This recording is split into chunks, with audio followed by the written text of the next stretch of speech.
என் இனிய அன்பு உள்ளங்களே, உங்கள் அனைவருக்கும் என் அன்பான வணக்கம். என்னை அடக்கி ஆளவா நாவல் பகுதி 13. வாங்க தொடர்ந்து கதையை கேட்கலாம்.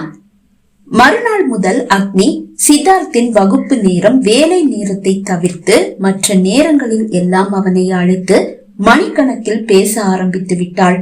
அவனும் நேரம் கிடைக்கும் போது எல்லாம் வீடியோ கால் செய்து அவளிடம் மணிக்கணக்கில் பேசுகிறான். இதற்கிடையில் அக்னியின் தோழிகள் அவளை அழைக்க எப்போதும் மற்றொரு அழைப்பில் இருப்பதாக பதில் வந்து கொண்டே இருந்தது. பொறுமை இழந்த தோழிகள் நேராக அவளது வீட்டிற்கு வந்து விட்டனர்.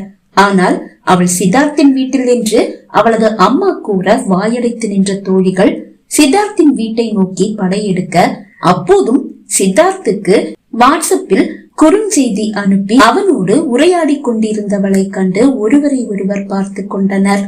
தோட்டத்தில் அமர்ந்துதான் அவனோடு உரையாடி கொண்டிருக்கிறாள். மிகவும் தற்செயலாக தலையை திருப்பிய அக்னி தன் தோழிகள் விழிகளில் அனல் பறக்க நிற்பதை கண்டு, நீங்களா, எப்ப வந்தீங்க?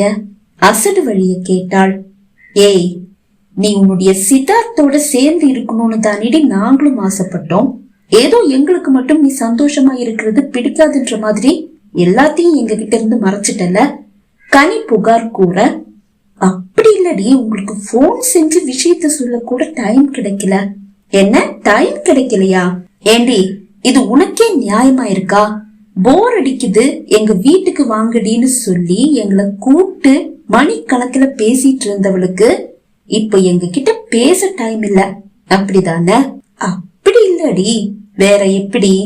நீ கூட ரொம்ப சராசரியான ஒரு பொண்ணாயிட்டல. ஆமடி, அதை என்னாலையும் உணர முடியுது. ரொம்ப ரொம்ப ரொம்ப சராசரியான பொண்ணா மாறிட்டேன். இப்ப ஆண்களை கண்டா எந்த கோபமும் வரல, பெண்கள் என்ன அடிமைகளான்ற எண்ணமும் எழல. அன்புக்கு அடிபணிஞ்சு போறது சரிதானேன்னு தோணுது. தோழிகள் வாய்விட்டு சிரித்தனர். இதுக்கு பேர் தாண்டி காதல். காதல் வந்துட்டா இப்படி அடிமை ஆயிட வேண்டியதுதான். பெண்ணியம் பேச வராது. ஒரு ஆண் ஒரு பொண்ண பூ மாதிரி பாத்துக்கிட்டா கையில வச்சு தாங்கு தாங்குன்னு தாங்குனா அந்த பொண்ணுக்கு அவங்கிட்ட அடிமையா அப்படியே காலடியிலேயே காலத்துக்கு கிடக்கணும்னு தோணும். அப்படி பார்த்தா உன்னுடைய மிஸ்டர் உன்னை ரொம்ப தாங்குறாரு போல இருக்கே. குறும்பாக கனி கேட்டாள். ஆம் என்று தலையசைத்தவள், சரி உள்ள வாங்க. தோழிகளை அழைத்து கொண்டு உள்ளே வந்தாள். அத்தை மாமா இருவரும் ஹாலில் அமர்ந்திருக்க அவர்களுக்கு தோழிகளை அறிமுகப்படுத்தியவள் அறைக்கு அழைத்து வர, ஆமா, எங்கடி சிவரஞ்சனிய காணோம்? அவ அவளுடைய ரூம்ல இருக்கா. நீ தனியா தானே இருக்க, உன் கூட இருக்கலாமே. ஏன் அவ தனியா போய் அவர் ரூம்ல இருக்கா? ஏன் கூட தாண்டி எப்பவும் இருப்பா. இப்ப அவளுடைய வருங்கால கணவர் அவளுக்கு போன் பண்ணிருக்காரு. அதுதான் அவ ரூம்ல போய் உட்கார்ந்து பேசிட்டு இருக்கா. அப்படியா? அன்னைக்கு ஏத்த நாத்தனாரு தான். இல்லடி, அவருக்கு இன்னைக்கு லீவு நாட்கள்ல மட்டும்தான் அவரு கூப்பிடுவாரு. அந்த நேரங்கள்ல அவ மணிக்கணக்குல பேசுவா, அவ்வளவுதான். அது என்னவோ உண்மைதான். ஆனா இதுல ஒரு விஷயம் தாண்டி புரியவே மாட்டேங்குது. கல்யாணத்துக்கு முன்னாடி வரைக்கும் ஆம்பளைங்க பாத்ரூம் குள்ள வரைக்கும் போனை கொண்டு போய் காதலி கிட்ட இல்ல வருங்கால மனைவி கிட்ட பேசிட்டே இருப்பாங்க. ஆனா தாலி கழுத்துல ஏறிடுச்சு, அவ்வளவுதான். பாதி மோகம் தீந்தே போகுது. அதுக்கப்புறமா மெல்ல மெல்ல விலகி முழுசா விலகியே போயிடுறாங்க. ஏன் என்கிட்ட கேட்டா எனக்கு எப்படி தெரியும்? அப்படி விலகி போற ஆண்கள் கிட்ட தானே கேட்கணும். அப்படின்னா உன்னுடைய மிஸ்டர் உங்ககிட்ட இருந்து விலகி போகலன்னு அர்த்தம். ஆமா, அப்படிதான். ரொம்ப நல்ல விஷயம். இது இப்படியே நீடிக்கட்டும். இதற்கிடையில் சித்தார்த்திடமிருந்து வந்த பதிலுக்கு பதில் அனுப்ப அக்னி மறக்கவில்லை. அக்னி காதலில் வீழ்ந்து விட்டாள் என்று அறிந்ததும் அவளை அதிக நேரம் தொல்லை செய்ய மனமில்லாமல் ஒரு அரை மணி நேரத்திலேயே தோழிகள் விடை பெற்று விட்டனர். அழகான தென்றல் தழுவி செல்வது போல் சித்தார்த்தின் காதல் அக்னியை தழுவ, அக்னியின் காதலில் மெய் மறந்து அவளை கதி என்று ஓய்வு நேரங்களில் எல்லாம் அவளை மட்டும் அழைத்து பேசிக் கொண்டிருந்தான் சித்தார்த். இப்படியே ஒரு மாதம் ஓடிவிட்டது. எப்ப வரீங்க சித்து? அவனது பிரிவை தாழ முடியாமல் அக்னி கேட்க ஆரம்பித்து ஒரு வாரம் ஆகிவிட்டது. பாக்கலாம் அக்னி, எனக்கு பிராக்டிக்கல் இருக்கு, அது முடிஞ்சதும் எக்ஸாம் வருது, வர முடியும்னு தோணல. இனி ரஞ்சனி கல்யாணத்துக்கு தான் வர முடியும் போல இருக்கு. அவன் அப்படி கூற அவளுக்கு ஏமாற்றம். அவனை பார்க்க வேண்டும் என்ற அவள் அக்னியின் மனதை ஆட்டி படைக்க, சித்தார்த் வரவில்லை என்றாலும் சித்தார்த்துக்கு தெரியாமல் ஜெர்மனி சென்று அவனுக்கு இன்ப அதிர்ச்சி கொடுக்க வேண்டும் என்றெல்லாம் அவள் மனம் நினைத்தது. இன்று இரவு சித்தார்த் அக்னியை அழைக்கும் போது, அக்னி, நாளைக்கு நீ எனக்கு போன் எதுவும் பண்ணாத, ஒரு 3 ஆபரேஷன் இருக்கு, அது முடிஞ்சு கொஞ்சம் வேலைகள் இருக்கு. ரொம்ப பிஸியா? ஆமா. மெசேஜ் கூடவா பண்ண முடியாது? எதுவுமே பண்ண முடியாது, நேரம் கிடைக்கும் போது நானே உனக்கு கூப்பிடுறேன் என்று கூறிவிட, மறுநாள் காலை எழுந்த நேரத்திலிருந்து ஏனோ அவளுக்கு நேரம் போகவே இல்லை. வெறுமனே அந்த அறைக்குள் சுற்றி சுற்றி வந்தவள் சித்தார்த்தின் பீரோவை திறந்து அவனது உடைகளை மெல்ல வருடி பார்த்தும் கலைந்து கிடக்கும் ஆடைகளை சரி செய்வதுமாக நேரத்தை கடத்தும் போது, அதோ அந்த பீரோவுக்குள் ஒரு ரகசிய அறை. அது அவள் கவனத்திற்கு வந்தது வியப்புதான். அவள் தன் கையால் மெதுவாக அந்த பீரோவின் உள்பகுதியில் வருடும் போதுதான் அப்படி ஒரு அறை இருப்பது அவள் கை அறிந்தது. அந்த அறையை அவள் திறக்க முயன்றாள். ஆனால் முடியவில்லை. சாவியால் பூட்டப்பட்டிருக்கிறது. சாவியை தேடி பார்த்தாள். பீரோவுக்குள் சாவி எதுவும் இல்லை. அறையில் இருக்கும் மேஜை இழுப்பறைகளில் தேடி பார்த்து விட்டாள். எங்கும் அதன் சாவி இல்லை. அந்த சாவியை இவ்வளவு பத்திரமாக வைத்திருக்க வேண்டும் என்றால் அதற்குள் அப்படி என்ன ரகசியம் இருக்கிறது? சந்தேகம் அவளை அரித்து தின்ன அந்த அறையை திறந்தே ஆக வேண்டும் என்ற எண்ணம் அவள் மனதில் மேலோங்கியது. அப்போதுதான் அவளுக்கு கனியின் தாத்தா நினைவு வந்தது. அவர் ஒரு கொல்லன். அவர் நினைத்தால் இந்த அறைக்கு சாவி செய்து தர முடியும். உடனே கனியை அழைத்தாள். தன் பீரோ உள்ளறை சாவி தொலைந்து விட்டது என்று கூறிதான் அவளிடம் உதவி கேட்டாள். அதனால என்னடி, தாத்தா கிட்ட சொன்னா தாத்தா செஞ்சு கொடுப்பாரு, நீ சீக்கிரமா புறப்பட்டு வா, தாத்தா கிட்ட நான் பேசுறேன் என்றாள். பீரோவின் வெளி சாவியை எடுத்துக்கொண்டவள் அந்த ரகசிய அறையின் புகைப்படத்தையும் எடுத்துக்கொண்டுதான் கனியின் வீட்டிற்கு வந்தாள்.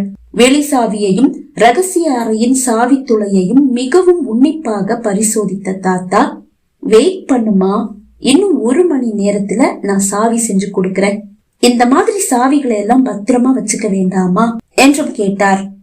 அக்னி கனியோடு பேசிக் கொண்டிருக்கும் போதே சாவியை தயார் செய்து விட்டார் தாத்தா. அதை குளிர்வித்த பிறகுதான் அவளிடம் கொடுத்தார். 60 வருஷ அனுபவமா, இந்த சாவி உன்னுடைய பீரோவுக்கு ரொம்ப பொருத்தமா இருக்கும் பாரு என்று கூறிதான் சாவியை அவள் கையில் கொடுத்தார். தேங்க்யூ தாத்தா என்றவள் சாவியோடு வீடு திரும்பும் வழி கதிரும் அவனது நண்பர்களும் அவளது காரை வழிமறிக்க அக்னி பயந்தே போனாள். ஆனால் அதற்குள் எங்கிருந்தோ பாய்ந்து வந்த அந்த ஆஜானுபாகுவான இளைஞர்கள் கதிரையும் நண்பர்களையும் சூழ்ந்து கொண்டதோடு, அக்னி மேம், நீங்க கிளம்புங்க, இவங்களை நாங்க பாத்துக்கிறோம் என்று கூற, தப்பித்தோம் பிழைத்தோம் என்று காரை எடுத்துக்கொண்டு அங்கிருந்து பாய்ந்து வந்து விட்டாள். பதற்றத்தில் சாவி, ரகசிய அறை இரண்டையும் மறந்தே விட்டாள். கண்டிப்பாக இந்த செய்தி சித்தார்த்தின் செவியை எட்டும். சித்தார்த் தன் பாதுகாப்புக்காக ஏற்படுத்தி இருந்த இளைஞர்கள் தான் அவர்கள் என்பது அவளுக்கு சந்தேகமில்லை. அவன் செவியை செய்தி எட்டியதும் கண்டிப்பாக தன்னை அழைப்பான். என்ன கூறப் போகிறோம் என்று யோசித்து யோசித்து அவள் குழம்பிக் கொண்டிருக்கும் போது இரவு 12 மணிக்கு சித்தார்த்தின் அழைப்பு அவளை தேடி வந்தது. இவ்வளவு தாமதமாக அழைப்பு வந்தது அவளுக்கு வியப்புதான்.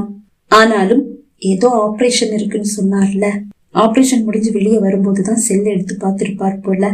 தனக்குள் கூறிக்கொண்டவள் அழைப்பை ஏற்றாள். ஆபரேஷன் எல்லாம் முடிஞ்சிருச்சா என்று கேட்டாள். அதற்கு பதில் கூறாமல், அக்னி, உன்னை தனியா எங்கேயும் போக வேண்டான்னு நான் சொன்னேன்ல, எதுக்காக தனியா வெளியே போன? அவன் கோபமாக கேட்க, சும்மா கனி வீடு வரைக்கும் போயிட்டு வந்தேன், அதுதான் ஏன் போனேன்னு கேட்டேன். கனிய பாக்கணும்னா கனிய நம்ம வீட்டுக்கு வர சொல்ல வேண்டியது தானே?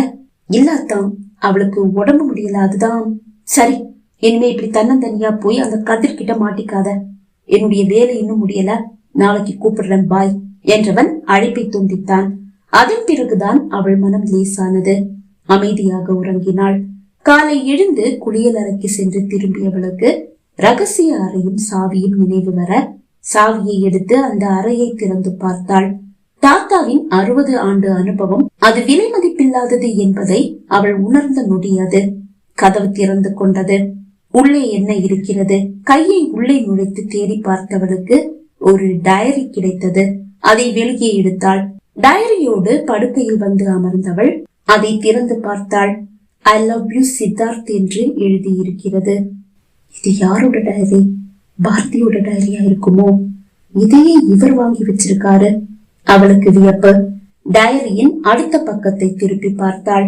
ஆம், அது பாரதியின் டைரி தான்.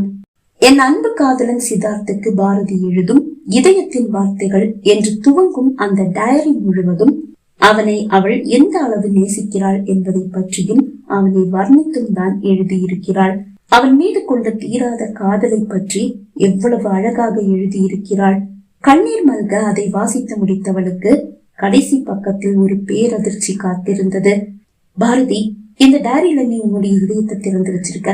உன்னை என்னால புரிஞ்சுக்க முடியுது. உன்னோட விருப்பத்தை நான் உளமாற ஏத்துக்கிறேன். ஒவ்வொரு வருஷமும் உன்னுடைய பிறந்த நாள் அன்னைக்கு உலகத்துல எந்த மூலையில நான் இருந்தாலும் கண்டிப்பா உன் பக்கத்துல இருப்பேன். உனக்கு எப்போ என்ன உதவி தேவைப்பட்டாலும் தயங்காம நீ என்ன கூப்பிடலாம். என்னுடைய போன் நம்பரை உனக்கு கொடுக்க நான் தயாராயிருக்கேன். உன் அன்பு சித்தார்த். அவள் இதயம் நொறுங்கியே போனது. அதில் விழுந்த இடியில் விழிகளில் மழை. கண்ணீர் வற்றும் வரை அழுதவள் டைரியை மூடி வைக்கும் போது ஒரு பக்கத்தில் பாரதி அவளது பிறந்த நாளை பற்றி எழுதியிருந்தது நினைவு வர அந்த பக்கத்தை தேடி எடுத்தாள். நவம்பர் 22 அன்றுதான் அவளது பிறந்த நாள். அந்த நவம்பர் 22 இன்றுதான். அவளது முகவரியும் அந்த பக்கத்தில் இருக்கிறது. அவளது அப்பா போஸ்ட் மாஸ்டர் அல்லவா? அவர்கள் இப்போது கேரளாவில் நெய்யாற்றின் கரை என்ற இடத்தில் இருக்கிறார்கள். கூகுள் மேப்பை எடுத்து கன்னியாகுமரியில் இருந்து நெய்யாற்றின் கரைக்கு எவ்வளவு தூரம் என்று பார்த்தாள். 2 மணி நேர பயணம். எதை பற்றியும் யோசிக்கவில்லை. கோயிலுக்கு செல்வதாக சித்தார்த்தின் அப்பா அம்மா சிவரஞ்சனியிடம் கூறியவள் இன்று தான் விரதம், இரவு வரை எதுவும் உண்ணப் போவதில்லை என்று கூறிவிட்டுதான் தன் காரை எடுத்துக்கொண்டு புறப்பட்டாள். அவள் கன்னியாகுமரியில் இருந்து நெய்யாற்றின் கரையை நோக்கி புறப்படும் போது 9 மணி. கதிரோ அவனது அப்பாவோ இப்போது அவளை அச்சுறுத்தவில்லை. கார் நெய்யாற்றின் கரையை நோக்கி மின்னலாக பாய்ந்தது. பகுதி 13 நிறைவடைந்தது. பகுதி 14 உங்களை சந்திக்கும் வரை விடைபெறுகிறேன். நன்றி, வணக்கம்.